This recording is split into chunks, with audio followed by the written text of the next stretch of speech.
আমি আফরিন। ঘটনাটির সময়কাল ছিল ২০০৭। আমি তখন 7-এ পড়তাম।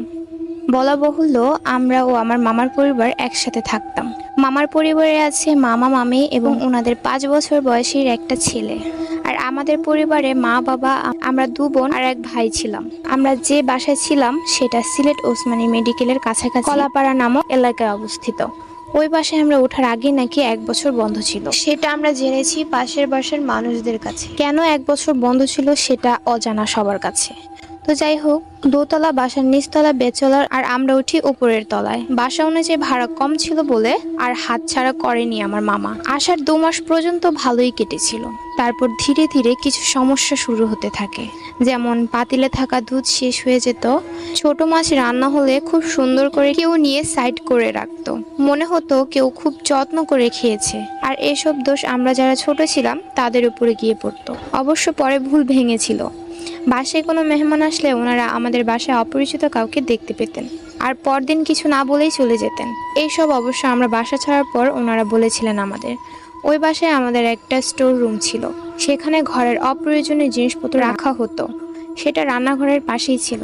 তো আম্মু একদিন সবার খাওয়া শেষে রান্নাঘরে খাবারের প্লেট নিয়ে খেতে বসলেন। উনি খাওয়ার সময় ওনার মনে হলো কেউ কোনো বস্তা টেনে নিলে যেরকম শব্দ হয় ঠিক সেই রকম শব্দ হচ্ছে, আর সেটা স্টোর রুম থেকেই আসছে। উনি প্রথমে পাত্তা না দিলেও পরে বুঝতে পারেন শব্দটা উনি ঠিকই শুনেছেন, আর স্টোর রুমেই হচ্ছে। ব্যাপারটা অদ্ভুত যে একটা বন্ধ ঘর থেকে এমন শব্দ আসবে কেন। তো যাই হোক, বাসার সামনের দিকে একটা রুম অনেক বড় থাকায় আমার মা আমার জন্য ওই রুমে খাট রাখার ব্যবস্থা করে দেন। তো একদিন আমার ফুফাতো বোন আমাদের বাসায় বেড়াতে আসে। উল্লেখ্য, ওর নাম কুয়াশা। সময়টি ছিল ডিসেম্বরের শীতে আর স্কুল ছুটির সময় ছিল। ও ছিল সবচেয়ে কাছের এবং প্রিয় বোন ও বান্ধবী। ও আসলে আমাদের রাত ফুরাতো, কিন্তু কথা শেষ হতো না। তো যাই হোক, প্রতিদিনের মতো আমরা খেয়ে শুয়েছি গল্প করার আশায়।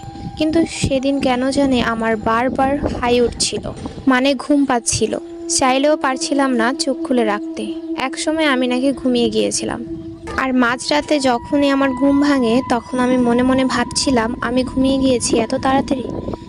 এরকম তো কখনো হয় না। আমার বেশ কষ্ট লাগছিল গল্প করতে না পারায়। তারপর আমি ওয়াশরুমে যাই। ওখান থেকে বের হয়ে দেখি আমার ঘরের দরজার পাশে যে জানালা সেটা একদম খোলা। আমার কিন্তু স্পষ্ট মনে আছে আমি রাতের সব দরজা জানালা লাগিয়ে দিয়েছিলাম, যা আমার নিত্যদিনের কাজ। পরে ভাবলাম হয়তো ভুল হতেও পারে, বোনের সাথে গল্প করার তাড়াহুড়ায় ভুলে গিয়েছি হয়তোবা। তো যাই হোক, জানালা লাগানোর জন্য জানালার কাছে যাই আমি। প্রথমে খেয়াল না করলেও জানালার দিকে হাত বাড়ানোর পর মনে হচ্ছিল যেন আমার হাতটা কেউ ধরে রেখেছে। আমি আমার দিকে টানছি, তবে আসছে না। তখন একটু ভয় পেতে শুরু করি আমি। তো সেই সময়টা আমি দেখলাম একজন বয়স্ক মহিলা আমাদের সিঁড়ি দিয়ে উঠছে। ওখান থেকে সিঁড়ি দেখা যেত, তাও খুব আস্তে আস্তে উঠছে। উনি আমার নানির বয়সী হবেন। আমার মনে পড়ে আমার নিজের হাতের কথা। পরক্ষণে টেনে আনার চেষ্টা করি।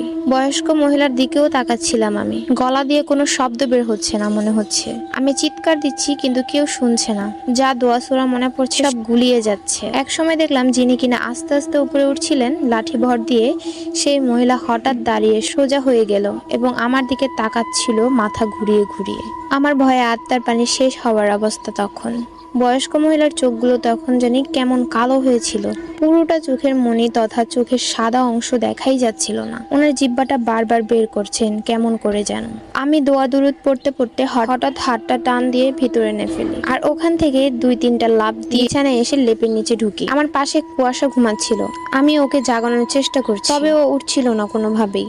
আমি কোনো কথা না বলে ওর নাক কান গলা চিমটি কাটছিলাম। আমার মনে হচ্ছিল আমি কোনো রাবারকে চিমটি দিচ্ছি। আমি যে পরিমাণে ব্যথা দিয়েছি ওর রক্ত বের হওয়ার কথা, অথচ ও উঠছিলই না। এরপর দোয়া পড়তে পড়তে কখন যে ঘুমিয়ে পড়েছি বুঝতে পারিনি।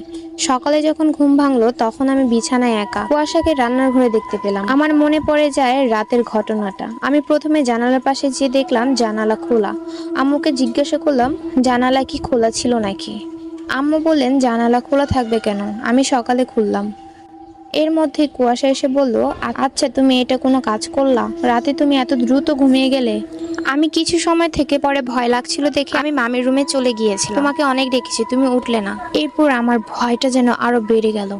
কারণ আমার স্পষ্ট মনে আছে আমার পাশে ও ছিল। পর মুহূর্তে আমি কুয়াশার ঘাড়, গলা, নাক, কান দেখছিলাম, কিন্তু ওখানে কোনো ক্ষতির চিহ্ন ছিল না।